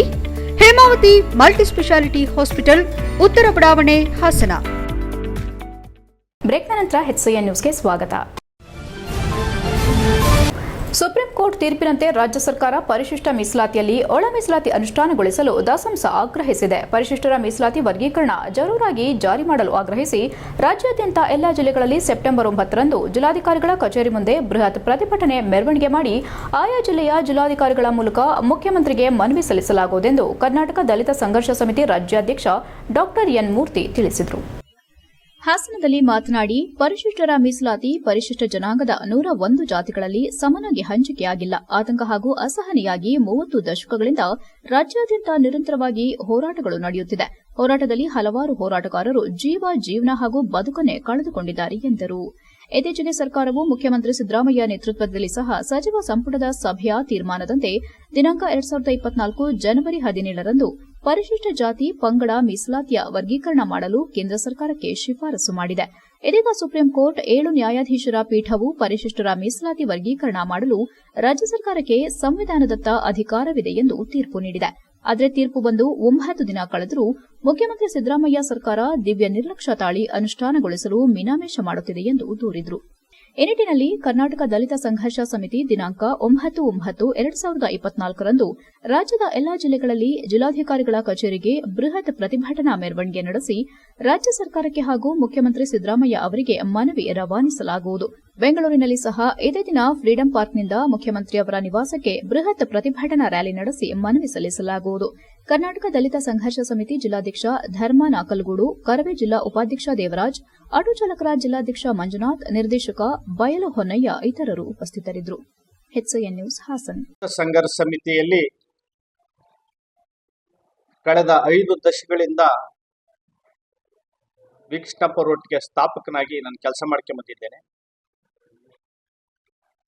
ಎನ್ ಮೂರ್ತಿ ದಾಸಂಸ ರಾಜ್ಯಾಧ್ಯಕ್ಷ, RPIB ರಾಷ್ಟ್ರೀಯ ಅಧ್ಯಕ್ಷ.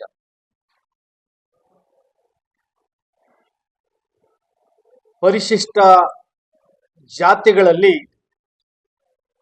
ಒಳ ಮೀಸಲಾತಿಯನ್ನ ಅಂತ ಹೇಳಿ 3 ದಶಕಗಳಿಂದ ರಾಜ್ಯಾದ್ಯಂತ ಅವಿರತವಾಗಿ ಹೋರಾಟವನ್ನ ಮಾಡ್ತಾ ಇದ್ದೀವಿ. ಈ ಹೋರಾಟದಲ್ಲಿ ತೊಡಗಿಸಿಕೊಂಡಂತ ಅನೇಕ ಹೋರಾಟಗಾರರು ಜೀವನ ಬದುಕನ್ನೇ ಕಳೆದುಕೊಂಡು ಬಸವಳಿದಿದ್ದಾರೆ. ಏನ್ ಕರ್ನಾಟಕದಲ್ಲಿ ಒಳ ಮೀಸಲಾತಿ ಬಗ್ಗೆ ನಡೆಯುವಂತ ಹೋರಾಟ ಏನಿದೆ, ಇದು ಪಂಜಾಬ್ ಅಲ್ಲಿ 1975ರಲ್ಲಿ ಜೈಲ್ ಸಿಂಗ್ ರವರು ಪರಿಶಿಷ್ಟ ಜಾತಿಗಳಿಗೆ 50% ಮೀಸಲಾತಿಯನ್ನ ಕೊಟ್ಟರು. ಹರಿಯಾಣದಲ್ಲಿ 2024ರಲ್ಲಿ ತಮಿಳುನಾಡಿನಲ್ಲಿ, ಆಂಧ್ರ ಪ್ರದೇಶದಲ್ಲಿ, ಇನ್ನು ಅನೇಕ ರಾಜ್ಯಗಳಲ್ಲಿ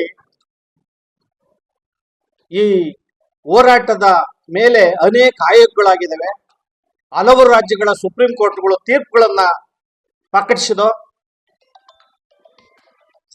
ಸುಪ್ರೀಂ ಕೋರ್ಟ್ನ 2 ಪಂಚಪೀಠಗಳು ಇದ್ರ ಬಗ್ಗೆ ಎಲ್ಲ ಆಯೋಗಗಳ ವರದಿಗಳು, ಸುಪ್ರೀಂ ಕೋರ್ಟ್ನ ತೀರ್ಪುಗಳನ್ನ ಸಂಕಲಿಸಿ ವಿಮರ್ಶೆ ಮಾಡಿ ಅರುಣ್ ಮಿಶ್ರಾರವರ ನೇತೃತ್ವದ 5 ಜನರ ಪಂಚಪೀಠ, ಸಂತೋಷ್ ಹೆಗಡೆ ಅವರ ನೇತೃತ್ವದಲ್ಲಿ 5 ಜನ ಪಂಚಪೀಠ ಸ್ವಲ್ಪ ಭಿನ್ನ ತೀರ್ಮಾನಗಳನ್ನು ಕೊಟ್ಟವು. ಕಾಮನ್ವೆಲ್ತ್ ಪವರ್ ಲಿಫ್ಟಿಂಗ್ ಸ್ಪರ್ಧೆಯಲ್ಲಿ ಭಾರತ ತಂಡಕ್ಕೆ ಆಯ್ಕೆಯಾಗಿರುವ ಅಂತಾರಾಷ್ಟ್ರೀಯ ಪವರ್ ಲಿಫ್ಟಿಂಗ್ ಕ್ರೀಡಾಪಟು ಸಂತೋಷ್ ಶೆಟ್ಟಿ ಅವರಿಗೆ ಆರ್ಥಿಕವಾಗಿ ಧನ ಸಹಾಯ ಮಾಡುವ ಮೂಲಕ ಕ್ರೀಡಾಪಟುವಿಗೆ ಸಹಕಾರ ನೀಡುವಂತೆ ಪವರ್ ಲಿಫ್ಟಿಂಗ್ ಅಸೋಸಿಯೇಷನ್ ಸಹ ಕಾರ್ಯದರ್ಶಿ ನಿರಂಜನ್ ಅರಸು ಮನವಿ ಮಾಡಿದರು. ಹಾಸನದಲ್ಲಿ ಸೋಮವಾರ ಮಾತನಾಡಿದ ಅವರು, ಕಾಮನ್ವೆಲ್ತ್ ಪವರ್ ಲಿಫ್ಟಿಂಗ್ ಸ್ಪರ್ಧೆಗೆ ಭಾರತ ತಂಡಕ್ಕೆ ಸಂತೋಷ್ ಶೆಟ್ಟಿ ಆಯ್ಕೆಯಾಗಿದ್ದು, ಕಾಮನ್ವೆಲ್ತ್ ಸ್ಪರ್ಧೆಯು ಸನ್ ಸಿಟಿ, ಸೌತ್ ಆಫ್ರಿಕಾದಲ್ಲಿ ದಿನಾಂಕ 4/10/2024 ರಿಂದ 13/10/2024 ರವರೆಗೆ ನಡೆಯಲಿದ್ದು, ಕಾಮನ್ವೆಲ್ತ್ ಸ್ಪರ್ಧೆಗೆ ಅಂದಾಜು 1,60,000 ಆಗುತ್ತದೆ. ಆದ್ದರಿಂದ ಸಾರ್ವಜನಿಕರು ಧನ ಸಹಾಯ ಮಾಡಬೇಕಾಗಿ ಕೋರುತ್ತೇನೆ ಎಂದರು. ಅಂತಾರಾಷ್ಟ್ರೀಯ ಪವರ್ ಲಿಫ್ಟಿಂಗ್ ಕ್ರೀಡಾಪಟು ಸಂತೋಷ್ ಶೆಟ್ಟಿ ಮಾತನಾಡಿ, ನಾನು ಖಾಸಗಿ ಉದ್ಯೋಗ ಮಾಡೋದ್ರಿಂದ 15 ವರ್ಷದಿಂದ ಹಾಸನದಲ್ಲೇ ನೆಲೆಸಿರುತ್ತೇನೆ. ನಾನು ಸುಮಾರು 4 ವರ್ಷಗಳಿಂದಲೂ ರಾಜ್ಯ ಮತ್ತು ರಾಷ್ಟ್ರೀಯ ಹಾಗೂ ಅಂತಾರಾಷ್ಟ್ರೀಯ ಮಟ್ಟದಲ್ಲಿ ಪವರ್ ಲಿಫ್ಟಿಂಗ್ ಕ್ರೀಡೆಯಲ್ಲಿ ಸಕ್ರಿಯವಾಗಿ ಭಾಗವಹಿಸಿ ಹಲವಾರು ಪ್ರಶಸ್ತಿಗಳನ್ನು ಗೆದ್ದಿದ್ದೇನೆ. ಹಾಸನ ವೇಟ್ ಲಿಫ್ಟಿಂಗ್ ಸಂಘದ ಸಹ ಕಾರ್ಯದರ್ಶಿಯಾಗಿಯೂ ಕಾರ್ಯನಿರ್ವಹಿಸುತ್ತಿದ್ದೇನೆ ಹಾಗೂ ಹಲವಾರು ಮಕ್ಕಳಿಗೆ ಪವರ್ ಲಿಫ್ಟಿಂಗ್ ತರಬೇತಿಯನ್ನು ನೀಡುತ್ತಿದ್ದೇನೆ ಮತ್ತು ಹಲವಾರು ಸನ್ಮಾನಗಳು ದೊರೆತಿವೆ ಎಂದರು. ಇದನ್ನು ಪರಿಗಣಿಸಿ ತಾವುಗಳು ಸಹಾಯ ಮಾಡಬೇಕೆಂದು ಕೋರುತ್ತೇನೆ. ಮುಂದೆ ಬರುವ ರಾಷ್ಟ್ರೀಯ ಮತ್ತು ಅಂತಾರಾಷ್ಟ್ರೀಯ ಸ್ಪರ್ಧೆಗೆ ತಮ್ಮ ಆಶೀರ್ವಾದ ಹಾಗೂ ಸಹಾಯ ಹಸ್ತ ಮಾಡಬೇಕಾಗಿ ಕೋರುತ್ತೇನೆ ಎಂದು ಹೇಳಿದರು. ಧನ ಸಹಾಯ ಮಾಡುವವರು ಖಾತೆ ವಿವರ: ಸಂತೋಷ್ ಶೆಟ್ಟಿ, ಹಾಸನದ ರವೀಂದ್ರ ನಗರದಲ್ಲಿರುವ bank of Baroda account number 89560100000665, IFSC code BARB OBJHARA, mobile ಸಂಖ್ಯೆ 9741848275ಗೆ ಸಂಪರ್ಕಿಸಬಹುದಾಗಿದೆ ಎಂದರು. Karnataka amateur body building association ಉಪಾಧ್ಯಕ್ಷ ಮೋಹನ್ ಕುಮಾರ್, ಸಚಿನ್ ಪ್ರಭು, ಪಂಚಕುಸ್ತಿ ಸಂಸ್ಥೆ ಅಧ್ಯಕ್ಷ ಗಿರಿಗೌಡ, ಚರಣ್ ಬೂವನಹಳ್ಳಿ ಇತರರು ಉಪಸ್ಥಿತರಿದ್ದರು. HCN news Hassan. ವಿಶೇಷವಾಗಿ ಇಲ್ಲಿ ಲೋಕಲ್ ಆಗಿ ಭಾಗವಹಿಸ್ತಾರೆ, ಜಯಗಳಿಸ್ತಾರೆ, ಕಷ್ಟಪಟ್ಟು ತಮ್ಮ ವೈಯಕ್ತಿಕ ಎಫರ್ಟ್ಗಳನ್ನ ಹಾಕಿ ಅವರು ನಮ್ಮ ಸ್ಪರ್ಧೆಯಲ್ಲಿ ಭಾಗವಹಿಸಿ ವಿಜೇತರಾಗಿ ರಾಜ್ಯ, ರಾಷ್ಟ್ರ ಹಾಗೂ ಅಂತಾರಾಷ್ಟ್ರೀಯ ಮಟ್ಟಕ್ಕೂ ಕೂಡ ಹೋಗ್ತಾ ಇದ್ದಾರೆ. ಅನೇಕ ಕ್ರೀಡೆಗಳು. ಹಾಗೆ ಈ ಪವರ್ ಲಿಫ್ಟಿಂಗ್ ಸ್ಪರ್ಧೆನಲ್ಲೂ ಕೂಡ ನಮ್ಮ ಸಂತೋಷ್ ಶೆಟ್ಟಿಯವರು ಈಗಾಗಲೇ ಅವರು ತಮ್ಮ ಪರಿಚಯದಲ್ಲಿ ತಿಳಿಸ್ಕೊಂಡಿದ್ದಾರೆ. ಈಗ ಕಾಮನ್ವೆಲ್ತ್ 124 ದೇಶಗಳನ್ನು ಒಳಗೊಂಡಂತ ಒಂದು ಕಾಮನ್ವೆಲ್ತ್ ಕ್ರೀಡಾಕೂಟಕ್ಕೆ ಸೌತ್ ಆಫ್ರಿಕಾದಲ್ಲಿ ಸನ್ ಸಿಟಿನಲ್ಲಿ ನಡೀತಕ್ಕಂಥ ಪವರ್ ಲಿಫ್ಟಿಂಗ್ ಬೆಂಚ್ ಪ್ರೆಸ್ ಸ್ಪರ್ಧೆಗೆ ಆಯ್ಕೆಯಾಗಿ ತೆರಳ್ತಾ ಇದ್ದಾರೆ. ಇವರ ಒಂದು ಕೋರಿಕೆ ಏನಪ್ಪಾ ಅಂತಂದ್ರೆ ಸುಮಾರು 1,60,000 ರೂಪಾಯಿಗಳು ಇವರ ವೆಚ್ಚವಾಗಲಿದೆ. ಅದರಲ್ಲಿ ಇವರಿಗೆ ಆಗಲೇ 75,000 ರೂಪಾಯಿಗಳನ್ನ ಈಗಾಗಲೇ ಅಡ್ವಾನ್ಸ್ ಆಗಿ ಕಳಿಸ್ಕೊಟ್ಟಿದ್ದಾರೆ. ಇನ್ನು ಉಳಿದ ಹಣವನ್ನು ಕೂಡ ಕ್ರೋಢೀಕರಿಸಬೇಕಾಗಿದೆ. ಆದ್ರಿಂದ ನಮ್ಮ ಹಾಸನದ ಜನತೆಯಲ್ಲಿ ನಾವು ಮನವಿ ಮಾಡ್ಕೊಳ್ತಾ ಇದ್ದೇವೆ, ನಮ್ಮ ಕೈಲಾದ ಸಹಾಯವನ್ನು ಅವರ ಒಂದು ಸ್ಫೂರ್ತಿದಾಯಕವಾಗಿ ಅವರಿಗೆ ನೀಡಬೇಕು ಅಂತ ನಾವು ವಿನಂತಿಸ್ಕೊಳ್ತೀವಿ. ಈಗ ಸಂತೋಷ್ ಶೆಟ್ಟಿ ಅವರು. ಕೊನೆಯಲ್ಲಿ ಮತ್ತೊಮ್ಮೆ ಮುಖ್ಯಾಂಶಗಳು. ಸೆಪ್ಟೆಂಬರ್ 6ರಂದು ಹಾಸನ ಜಿಲ್ಲೆಗೆ ಮುಖ್ಯಮಂತ್ರಿಗಳ ಆಗಮನ. ಎತ್ತಿನಹೊಳೆ ಯೋಜನೆಗೆ ಚಾಲನೆ ನೀಡಲಿರುವ ಸಿಎಂ. ಬರದ ನಾಡಿಗೆ ನೀರು ಹರಿಸುವ ಭಗೀರಥ ಪ್ರಯತ್ನಕ್ಕೆ ಕಾಂಗ್ರೆಸ್ ಮುಖಂಡರ ಮೆಚ್ಚುಗೆ. ಅರೆಹಳ್ಳಿ ಭಾಗದ ತೋಟಗಳಿಗೆ ಕಾಡಾನೆ ದಾಳಿ. ಫಸಲಿಗೆ ಬಂದಿರುವ ಅಡಿಕೆ ಗಿಡಗಳನ್ನು ತುಳಿದ ಆನೆಗಳು. ಲಕ್ಷಾಂತರ ಮೌಲ್ಯದ ಬೆಳೆನಾಶ. ಕಣ್ಣೀರು ಹಾಕಿದ ರೈತರು. ಗಣಪತಿ ಹಬ್ಬದ ಸಂದರ್ಭದಲ್ಲಿ ನಗರದಲ್ಲಿ ಹೆಚ್ಚಿದ ಫ್ಲೆಕ್ಸ್ಗಳು. ಗಣಪತಿ ಹಬ್ಬದ ಫ್ಲೆಕ್ಸ್ಗಳ ವಿರುದ್ಧ ಧರ್ಮೇಶ್ ಆಕ್ರೋಶ. ಫ್ಲೆಕ್ಸ್ ತೆಗೆಸುವಂತೆ ನಗರಸಭೆ ವಿರುದ್ಧ ಸಿಪಿಐಎಂ ಜಿಲ್ಲಾಧ್ಯಕ್ಷರ ಆಗ್ರಹ. ಎಷ್ಟೊತ್ತು ನೀವು ನೋಡಿದ್ದು ಹಾಸನದ ಸುದ್ದಿ ಅಂದ್ರೆ HCN ನ್ಯೂಸ್.